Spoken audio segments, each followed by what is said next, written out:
नमस्कार दोस्तों, स्वागत है आपका करियर स्पेक्ट्रम के डेली अपडेट्स में। तो आज है 15 मई और 15 मई के जितने सारे अपडेट्स हैं वो सारे देख लेते हैं। सबसे पहले हम लोग देख लेते हैं कि 13 मई को बिहार के एक सुप्रसिद्ध नेता जो सुशील मोदी का निधन हो गया है। और इनका जो जन्म हुआ था 1952 में हुआ था, 1952 में हुआ था और इनकी मृत्यु हो गई 2024 13 मई।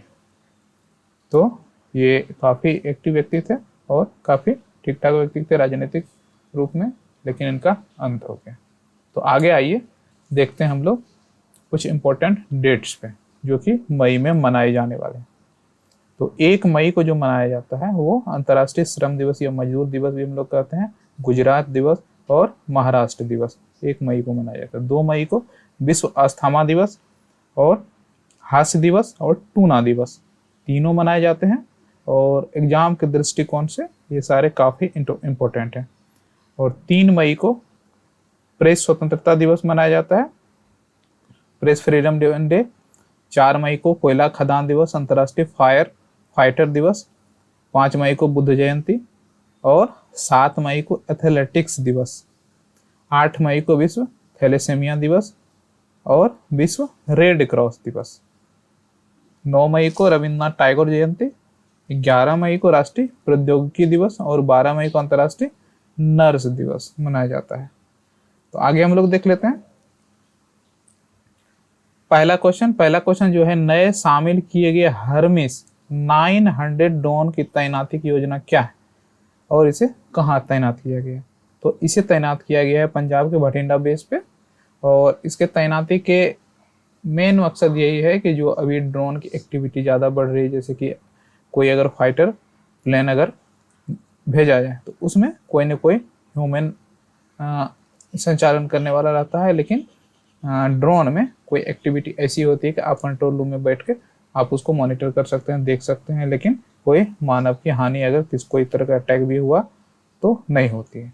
तो इसलिए इसका यूज किया जाता है, जिसे सुदूर क्षेत्रों में भी भेजा जा सकता है। अगला जो क्वेश्चन है, हाल ही में राष्ट्रीय प्रौद्योगिकी दिवस कब मनाया जाता है? तो ये 11 मई को मनाया जाता है राष्ट्रीय प्रौद्योगिकी दिवस। अगला क्वेश्चन है, हाल ही में आरबीआई ने किसे कार्यकारी निदेशक के रूप में नियुक्त किया है? कार्यकारी निदेशक के रूप में आर लक्ष्मी कंठ राव को नियुक्त किया है। अगला जो क्वेश्चन है, हाल ही में किस देश ने काउंटर टेररिज्म के लिए संयुक्त राष्ट्र ट्रस्ट फंड में $5 लाख का योगदान दिया है, यानी कि टेररिज्म से निपटने के लिए? तो ये भारत ने दिया है $5 लाख। अगला जो क्वेश्चन है, हाल ही में भारत की लोक कला और जन संप्रदाय को दर्शन वाली प्रदर्शनी स्वदेश का आयोजन कहाँ हुआ है? तो ये दुबई में हुआ है।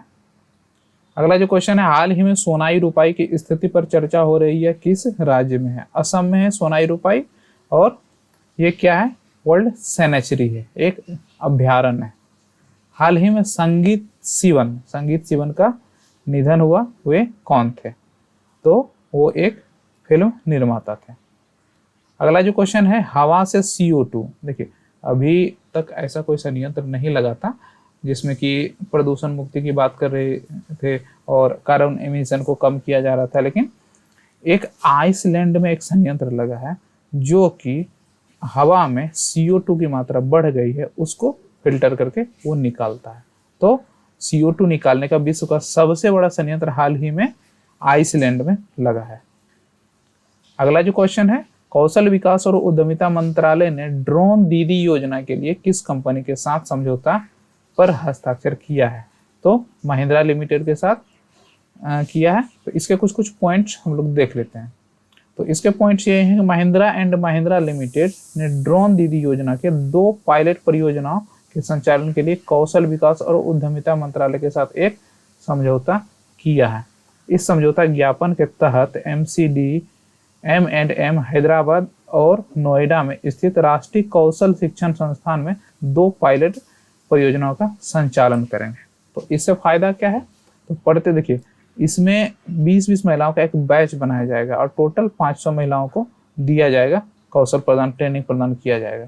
और कृषि उद्देश्य से है, कृषि उद्देश्य में जैसे कि बीज बोना और कीटनाशक का छिड़काव करना या पौधे को मॉनिटर करना।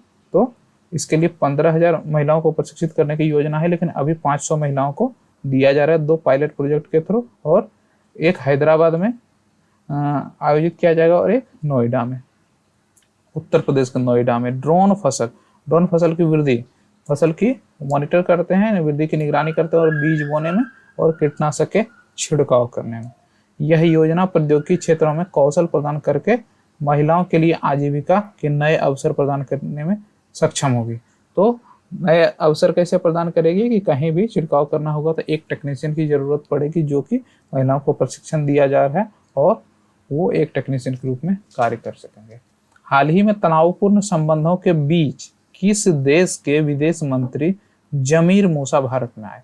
तो अभी आप लोगों ने देखा होगा कि मालदीव से काफी रिश्ते खराब हुए हैं और वहाँ के जो नए नवेले राष्ट्रपति बने उन्होंने काफी ज्यादा खराब किया है और भारत के सैनिकों की वापसी की है। 10 मई तक डेट था और 10 मई से पहले ही सैनिक को वापस बुला लिए गए।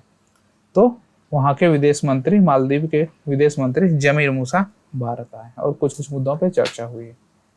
कुश्ती हाल ही में किस देश की संसद ने कैदियों, हाल ही में ये नहीं हुआ, हाल ही में किस देश की संसद ने कैदियों को सेना में शामिल होने की अनुमति देने वाला विधेयक पारित किया है?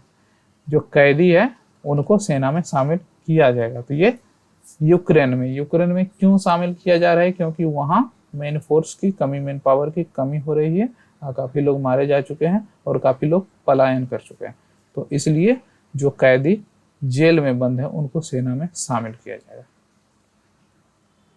अगला जो क्वेश्चन है, हाल ही में भारत और भूटान के बीच 5वीं संयुक्त सीमा शुल्क समूह की बैठक कहाँ आयोजित हुई? तो ये थिम्पू है, लद्दाख है, दिल्ली है और दार्जिलिंग है। तो लेकिन बैठक इसकी लद्दाख में आयोजित हुई है।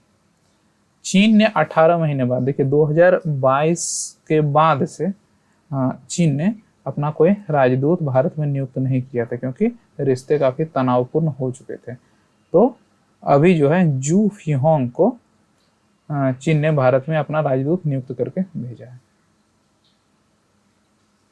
तो इसके बारे में कुछ पॉइंट्स देख लेते हैं। लंबे समय के बाद भारत चीन गतिरोध के बीच 18 महीने के बाद इसकी नियुक्ति हुई है। चीन के राष्ट्रपति जी जिनपिंग ने 7 मई 2024 को जू फियोंग को भारत में अपना राजदूत नियुक्त किया। इससे पहले सुन वीडोंग भारत में चीन के राजदूत थे और अक्टूबर 2022 में कार्यकाल समाप्त उनका हो गया था। भारत चीन के बीच कई बार रिश्ते तनावपूर्ण रहे हैं और 2017 में डोकलाम की घटना, जिसमें 75 दिनों की दोनों सेना आपस में आमने सामने डटे थे। इससे पहले 1967, 1975 और 1987 में स्थिति तनावपूर्ण रही। अगला जो क्वेश्चन है, 77वां कांस फिल्म समारोह कहाँ आयोजित किया जाएगा और जहां भारत पर्व की मेजबानी करेगा? तो ये भारत में गोवा में मनाया जाएगा, जिसमें भारत पर्व भी का भी आयोजन किया जाएगा। SBI जनरल इंश्योरेंस ने किसी अपना प्रमुख संबंध प्रमुख नियुक्त किया है, समूह का संबंध प्रमुख। तो जया त्रिपाठी ने SBI जनरल इंश्योरेंस का समूह प्रबंधक नियुक्त किया है, समूह प्रबंधक।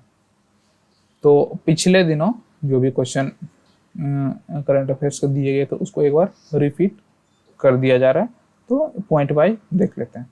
रूस के प्रधानमंत्री के रूप में मिखाइल मुस्तकिन को पुनः नियुक्त किया गया और पंजाब नेशनल बैंक ने 1 जून 2024 को निष्क्रिय बैंक खातों को बंद करने की घोषणा की है।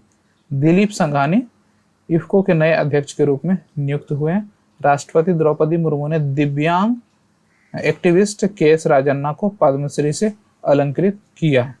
भारत दुनिया का तीसरा सौर ऊर्जा उत्पादक देश बन गया है और ये अडानी जो ग्रीन एनर्जी है, इन्होंने 10,000 मेगावाट अकेले रिन्यूएबल एनर्जी का उत्पादन कर रही है। जापान के राजदूत ने भारत के नागालैंड में शांति स्मारक का उद्घाटन किया है। संजय भल्ला भारतीय नौसेना के चीफ ऑफ पर्सन का पदभार संभाला है। भारत और मोल्डोवा के द्वारा राजनयिक पासपोर्ट के लिए वीजा छूट समझौते पर हस्ताक्षर किए गए हैं। आगे जो पॉइंट्स हैं, लोकसभा चुनाव 2024 में नागालैंड राज्य के 6 जिलों में वोटिंग प्रतिशत सुनी रहा है। नीरज चोपड़ा ने, देखिए यहाँ सुनी रहने का मेन रीजन यही है कि वहाँ के लोगों ने बहिष्कार किया और वहाँ के स्थानीय जो विरोध करने वाली उन लोगों की लोकल ऑर्गेनाइजेशन, उन्होंने सबको कहा था कि इसको वोटिंग नहीं करना। तो हो सकता है कि ऐसे डर से भी लोग वोटिंग करने ना जाए जिनका मन भी हो। नीरज चोपड़ा ने दोहा डायमंड लीग में सिल्वर पदक जीता है। विश्व कुश्ती वैश्विक नियामक संस्था ने पहलवान बजरंग पुनिया पर पूर्ण प्रतिबंध लगा दिया है। राष्ट्रपति द्रौपदी मुर्मू ने वर्ष 2024 में 5 लोगों को पद्म विभूषण का अवार्ड दिया है। चीन ने 18 महीने बाद अपना राजदूत जू फियोंग को नियुक्त किया है। और 22वीं एशियाई टीम स्क्वैश चैंपियन का आयोजन चीन में किया जाएगा। कॉलिन मुनरो ने अंतर्राष्ट्रीय क्रिकेट से संन्यास लेने की घोषणा की है। तो ये थे आज के अपडेट्स। और अगर आपने मेरे टेलीग्राम चैनल को सब्सक्राइब नहीं किया है तो ज्वाइन करें टेलीग्राम चैनल, इसमें सारे पीडीएफ आते रहते हैं और जो भी एक्टिविटी चलती रहती है अभी जनरल कंपटीशन के क्षेत्र में उससे अपडेट किया जाता है। और अगर आपने मेरे चैनल को सब्सक्राइब नहीं सब्सक्राइब करें और कोई प्रॉब्लम हो तो कमेंट बॉक्स में लिखें और लाइक करें। मिलते हैं किसी नई वीडियो के साथ, तब तक के लिए नमस्कार।